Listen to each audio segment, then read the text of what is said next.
DM साहब को ज्ञापन देने आए थे? जी, मैं डीएम साहब के पास अपनी फरियाद लेकर के आई हूँ कि रोज प्रतिदिन में मुझे मानसिक रूप से टार्चर किया जा रहा है। मेरे परिवार के खिलाफ में षड्यंत्र रचा जा रहा है, मेरे खिलाफ में षड्यंत्र रचा जा रहा है।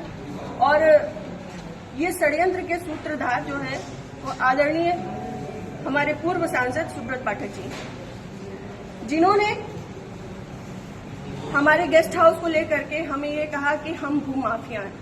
मैं आप सब लोगों को ये बात को अवगत करा देती हूँ कि हमारी जितनी भी जमीनें हैं 35-40 बीघे से ज्यादा जमीन नहीं, और जिसमें हम मेरे खुद के नाम पे सिर्फ 3 बीघे जमीन है। और 3 बीघे जमीन वाली महिला कैसे भूमाफिया हो सकती है? और 35-40 बीघे की जमीन में हम मेरे ससुर साहब, मेरी सासू माँ, मेरे हस्बैंड और मेरे देवर देवरानी 6 लोग आते हैं। इतनी सी जमीन में कैसे लोग भूमाफिया हो जाते हैं?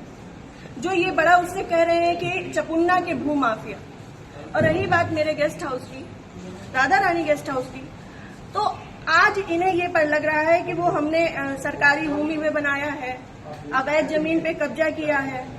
तब क्यों नहीं लग रहा था जब 5 साल से उसी में दावतें खा रहे थे, भारतीय जनता पार्टी की मीटिंगें कर रहे थे, हमारा पैसा खर्च करवा रहे थे, रोज मीटिंगें हो रही थी, तब क्यों नहीं ये आपको लगा था? आप पूर्व सांसद के ऊपर एक आरोप लगा रहे हैं, बिल्कुल, आप भी बीजेपी के कार्यकर्ता? मैं बीजेपी की कार्यकर्ता हूँ और बीजेपी में ही काम करती हूँ शुरू से लेके लास्ट तक। जब तक मेरा जीवन मुझे अलाउ करेगा, जब तक ये कन्नौज के नेता मुझे सहज भारतीय जनता पार्टी में रहने देंगे, तब तक मैं भारतीय जनता पार्टी की ही सदस्य हूँ। पार्टी में आपने इसकी उच्च पद पे लोगों से शिकायत की है? मैंने ये इस विषय के बारे में यहाँ से लेके प्रदेश अध्यक्ष तक को सबको सारी बातें पता है, और आज से नहीं पता है, ये पिछले 2 सालों से पता है।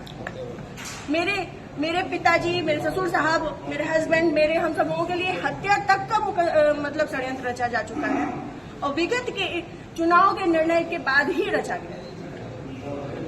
पिछली 4 जून को रिजल्ट आया है, पिछली 3 जून को ये हमारे गांव गए थे। हमारे गांव जाकर के इन्होंने, हमारे राइवल्स हैं जो, उनके घर जाकर के इन्होंने 2 घंटे की बैठक रखी जिसमें षड्यंत्र रचा गया। और उसके बाद ही उसी दिन इनके एक प्रमुख कार्यकर्ता कहिए, चमचे कहिए, कुछ भी कहिए, वो जीतू त्रिपाठी, उन्होंने मेरे ससुर साहब को फोन किया, जिसकी मैं रिकॉर्डिंग आप सबको भेजूंगी और चाहूंगी कि मीडिया में आप चलाएं। उन्होंने मेरे ससुर साहब को धमकी दी कि अगर चपुन्ना चुनाव नहीं जीता तो आपको 4 तारीख के बाद देख लिया जाएगा।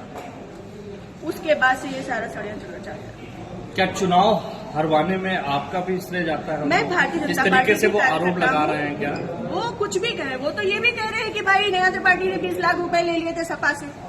वो तो उनका मुंह है, कुछ भी कह सकते हैं। पर मैं भारतीय जनता पार्टी की कार्यकर्ता हूं, और सभी लोग सोशल मीडिया जानते हैं, चलाते हैं, सभी लोग मेरी आईडी में देख सकते हैं कि मैंने किस तरीके से काम किया है। मैं सुब्रत पाठक के लिए काम नहीं करती, मैं भारतीय जनता पार्टी के लिए काम करती हूँ। आपने प्रशासन और पुलिस से शिकायत की इस बारे में? जी, मैंने पिछली 25 तारीख को प्रशासन पुलिस से शिकायत की थी, जिसमें सीओजी की टीम गठित है, और अभी तक कोई भी पकड़ा नहीं गया है। क्या मानती है पुलिस, प्रशासन और पुलिस दोनों लापरवाही कर रहा है? संभवतः हो सकता है, क्योंकि जिस हिसाब से अब दिन बीतते जा रहे हैं तो मेरा भी सब्र का पैमाना टूटता जा रहा है, और मुझे, मेरे परिवार को बहुत ज्यादा खतरा है इन लोगों से जो हमारे दुश्मन हैं। क्योंकि सुब्रत पाठक जी ने, हमारे जो राइवल्स हैं, सभी आजीवन